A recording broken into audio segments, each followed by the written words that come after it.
Eliane, une femme noire de 27 ans au teint marron, vit en région parisienne. Elle travaille dans une boutique de prêt-à-porter, un emploi qu'elle n'aime pas vraiment, mais qui lui permet de payer son loyer et ses factures. Pourtant, chaque fin de mois, après avoir payé ses charges, il ne lui reste presque rien. Elle rêve d'une vie plus grande, plus belle, où elle pourrait profiter sans se soucier du lendemain. Chaque soir, après le travail, Eliane s'installe sur son lit avec son téléphone et scrolle sans fin sur Instagram. Les photos de ses anciennes amies et des influenceuses l'obsèdent. Toutes semblent vivre une vie parfaite à Dubaï, hôtel 5 étoiles, brunch au bord des piscines, sacs de luxe, voitures de sport et soirées inaccessibles au commun des mortels. Pourquoi pas moi, se demande-t-elle à chaque fois. Parmi ses filles, il y a Sophia, une amie d'enfance qu'elle n'a pas vue depuis des années. Sophia s'affiche toujours dans des lieux luxueux, en maillot de bain sur des yachts, entourée de personnes influentes. À force de voir ces photos, Eliane ne peut plus rester spectatrice. Un soir, en pleine insomnie, elle craque et lui envoie un message. Sophia. Je veux cette vie. Dis-moi comment faire. Quelques minutes plus tard, à sa grande surprise, Sophia répond. Tu paies juste ton billet et tu viens. Je m'occupe du reste. Eliane reste figée, son téléphone entre les mains. Son cœur bat fort. Ce message résonne comme une promesse d'un monde qu'elle a toujours voulu toucher du doigt. Elle se lève, marche dans sa petite chambre comme si elle cherchait déjà une solution. Elle se dit qu'elle est prête à tout pour partir. C'est décidé, elle ira à Dubaï. Pendant 2 mois, Eliane vit presque comme une recluse. Chaque dépense inutile devient un crime. Elle emporte des repas faits maison pour économiser sur les déjeuners, vend ses sacs à main et ses chaussures les plus chères sur des sites d'occasion. Elle met de côté chaque billet, chaque pièce, avec une seule idée en tête, acheter son billet pour Dubaï. Le jour où elle réserve enfin son vol, elle sent son cœur exploser de joie.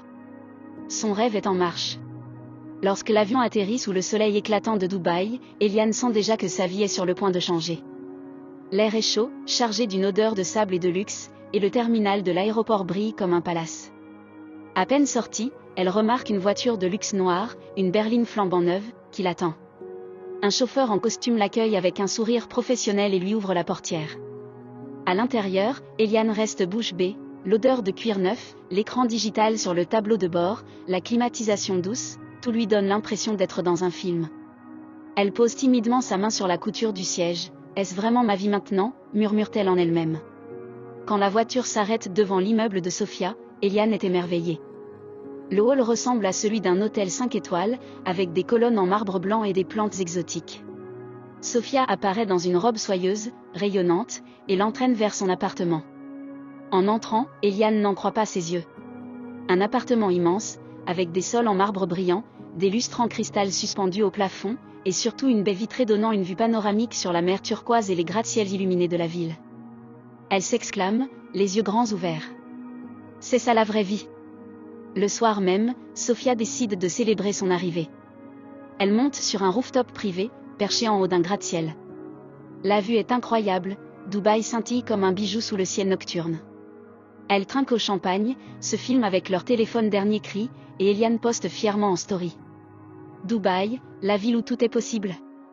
À cet instant précis, elle a l'impression d'avoir enfin trouvé sa place dans le monde. Les premiers jours à Dubaï passent comme un rêve pour Eliane. Chaque matin, elle se réveille dans la chambre d'amis de Sophia, bercée par la lumière dorée qui traverse les rideaux. Elles passent leur journée à faire du shopping dans des centres commerciaux gigantesques, à déjeuner dans des restaurants où les plats coûtent plus qu'un salaire d'une semaine, et à se détendre au bord de piscines à débordement avec vue sur les gratte-ciels. Mais rapidement, un détail intrigue Eliane. Sophia ne travaille jamais. Pas de réveils matinaux, pas d'appels professionnels, pas de rendez-vous sérieux. Pourtant, elle dépense sans limite, des sacs Hermès à plusieurs milliers d'euros, des bouteilles de champagne hors de prix en boîte, des réservations dans des clubs privés où chaque table vaut l'équivalent d'un mois de salaire d'Eliane. Un après-midi brûlant, elle roule dans une voiture de sport rouge flamboyante, toit ouvert, musique à fond. Le vent chaud caresse le visage d'Eliane, mais une question lui brûle les lèvres. Elle finit par se tourner vers Sophia. Mais, Sophia, comment tu fais pour avoir tout cet argent ? Tu ne travailles même pas. Un silence tombe. Sophia esquisse un sourire énigmatique, comme si elle attendait cette question depuis longtemps. Elle répond d'une voix douce mais ferme. Ne t'inquiète pas pour ça, Eliane. Profite. Ce n'est pas important pour toi. Eliane sent un frisson lui parcourir l'échine. Elle veut insister, demander des explications, mais quelque chose dans le ton de Sophia lui fait comprendre que ce n'est pas le moment. Après tout, c'est Sophia qui paie tout, les dîners, les sorties, même ses robes neuves. Elle se contente de hocher la tête, tout en observant Sophia du coin de l'œil. Cette vie de luxe a l'air parfaite, mais un voile de mystère commence à assombrir le rêve d'Eliane. La nuit est tombée sur Dubaï, et les gratte-ciels scintillent comme des diamants dans le ciel noir. Sophia a prévu quelque chose de spécial pour Eliane. Ce soir, on sort. Une vraie soirée de luxe. Tu verras, Dubaï la nuit, c'est autre chose. Elle monte dans une limousine noire qui les dépose devant un palace 5 étoiles, aux portes massives encadrées de dorures. Dès qu'elles entrent, Eliane est éblouie, un immense hall décoré de marbre blanc, des lustres en cristal, et une ambiance feutrée où tout respire l'opulence. Dans la salle privée où se déroule la soirée, tout semble irréel.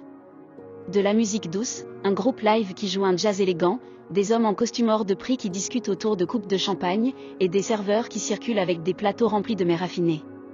Sophia et Eliane s'assoient dans un coin VIP, entourés de bouteilles de champagne et de lumière tamisée. Eliane se sent comme dans un rêve. Plus tard dans la nuit, en quittant la soirée, elle s'installe à l'arrière d'une voiture de luxe. Le moteur ronronne doucement, et la ville défile sous les néons. Sophia se tourne soudainement vers Eliane, son regard sérieux. Ce soir, un homme t'a remarqué. Il m'a parlé de toi. Il te trouve magnifique. Il veut passer la nuit avec toi. Eliane reste pétrifiée, ses yeux s'écarquillent. Quoi? Jamais je ne ferai ça.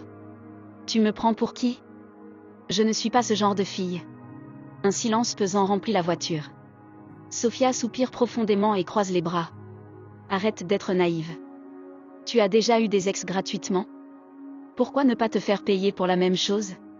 Cette phrase frappe Eliane en plein cœur. Elle détourne le regard, comme si elle venait de recevoir une gifle invisible. Sophia reprend, d'une voix plus douce, presque calculée.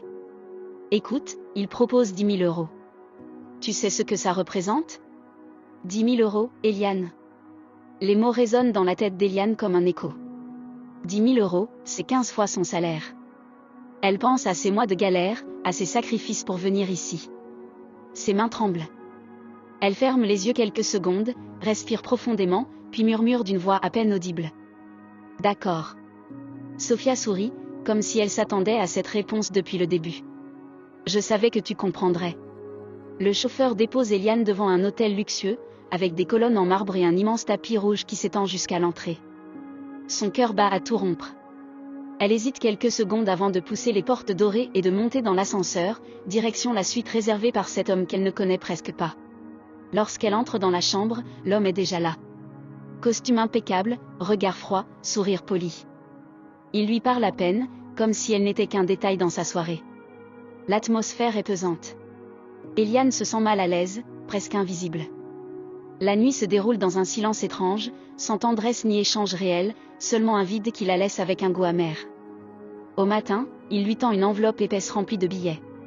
Elle la prend sans un mot, les mains tremblantes. Ce qu'elle ressent est étrange, un mélange de dégoût, de honte et de fascination. 10 000 euros. C'est une somme qu'elle n'aurait jamais pu imaginer gagner en une nuit. Le jour même, elle décide d'oublier ce qu'elle vient de vivre en s'offrant une parenthèse de luxe. Elle réserve un restaurant gastronomique pour elle et Sophia, commande les plats les plus chers, filme les assiettes pour ses stories Instagram. Le lendemain, elle s'achète des robes de créateur, prend des selfies dans les boutiques, sourit à la caméra comme si elle vivait la plus belle des vies. Mais Dubaï est une ville qui dévore l'argent plus vite qu'on ne le croit. En 2 jours, la totalité des 10 000 euros a disparu. Eliane reste assise sur le lit, téléphone en main, les yeux fixés sur son compte vide. Un malaise s'installe.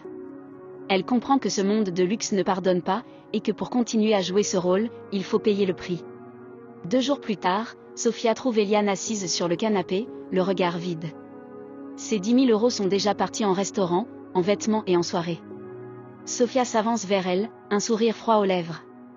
Tu sais, j'ai une nouvelle proposition pour toi. Un autre homme veut te voir. Cette fois, il paie encore plus. Eliane se redresse, les yeux écarquillés. Non. Je veux rentrer en France. Je ne veux pas faire ça. Sophia la fixe, ses traits deviennent durs. Écoute-moi bien. Tu ne vas pas repartir en France après avoir goûté à cette vie, non? Fais-le une dernière fois. Après, tu fais ce que tu veux. Un silence lourd tombe dans l'appartement. Eliane baisse la tête. Elle sent que tout s'effondre autour d'elle, mais la promesse d'un dernier gros gain la hante. Elle murmure. Une dernière fois. Et après, je rentre. Le soir venu, Sophia l'accompagne jusqu'à un autre hôtel de luxe. Eliane, vêtue d'une robe noire brillante que Sophia lui a offerte, tente de se convaincre qu'elle garde le contrôle, une nuit, et tout sera fini. Dans la suite, elle rencontre un homme d'une 50aine d'années, élégant, poli et presque charmant. Il lui parle doucement, lui offre un verre de vin, et elle commence à se sentir un peu rassurée. Ce n'est pas si terrible, pense-t-elle. Peut-être que cette fois, ça ira. Mais soudain, la porte s'ouvre. 2 autres hommes entrent dans la pièce, habillés eux aussi en costume. Eliane se fige. Qu'est-ce que... Ce n'est pas ce qui était prévu. L'homme qui l'accueillait ne répond pas. Les 2 autres non plus. Leurs regards sont froids, comme si elle n'avait pas son mot à dire. Eliane sent la panique monter. Non. C'est hors de question, crie-t-elle, reculant vers le mur. Mais la musique de l'hôtel couvre sa voix. Elle comprend qu'elle est piégée. Cette nuit-là va la briser à jamais. Elle ne dira jamais exactement ce qu'il s'est passé, mais en sortant de la suite, au petit matin, elle est méconnaissable. Son maquillage est effacé, ses mains tremblent, ses yeux sont vides. Le soleil s'est levé sur Dubaï, mais pour Eliane, cette ville de rêve n'est plus qu'un cauchemar. Elle marche lentement dans le hall de l'hôtel, la tête basse, les yeux encore humides. Ses talons résonnent sur le marbre comme des coups de marteau. Lorsqu'elle arrive chez Sophia, les mains tremblantes, elle ouvre la porte d'un geste brutal. « Comment tu as pu me faire ça ?» hurle-t-elle, la voix cassée. Sophia, assise tranquillement sur le canapé avec un verre de jus, lève à peine les yeux. « Me faire quoi ? Je t'ai juste montré la vraie vie. » Eliane éclate en sanglots, sa voix tremble. « Non. Ce n'est pas une vie. C'est un enfer. » Sophia se lève, son regard devient glacial. « C'est toi qui voulais cette vie, Eliane. Tu me suppliais de venir à Dubaï. Eh bien, maintenant tu connais le prix du luxe. Rien n'est gratuit ici. » Ces mots résonnent comme un coup de poignard. Eliane comprend que tout ce qu'elle a vu sur Instagram, les photos parfaites, les sourires, les soirées de rêve, n'était qu'un mirage, une illusion bâtie sur la souffrance et la manipulation. Sans attendre, elle attrape sa valise, balance quelques affaires dedans et se dirige vers la porte. « Je m'en vais. Je préfère ma petite vie en France à tout ce faux luxe. » Sophia ne répond pas, elle la regarde partir avec un sourire froid, comme si elle savait qu'Eliane ne serait plus jamais la même. Le soir même, Eliane achète un billet pour le premier avion. En s'asseyant dans l'avion, elle regarde une dernière fois les lumières scintillantes de Dubaï par le hublot, les yeux remplis de larmes. Elle murmure. Jamais plus. De retour en France, Eliane ne reconnaît plus sa propre vie. Son appartement paraît minuscule, silencieux, mais elle se sent enfin en sécurité. Pourtant, chaque fois qu'elle ferme les yeux, les souvenirs de Dubaï reviennent comme des éclairs. Elle sait qu'elle ne peut pas garder ça pour elle. Une semaine plus tard, elle installe son téléphone sur la table de sa cuisine, appuie sur enregistrer, et parle à cœur ouvert. Je m'appelle Eliane, et je veux que vous sachiez la vérité. Sa voix tremble, mais elle continue.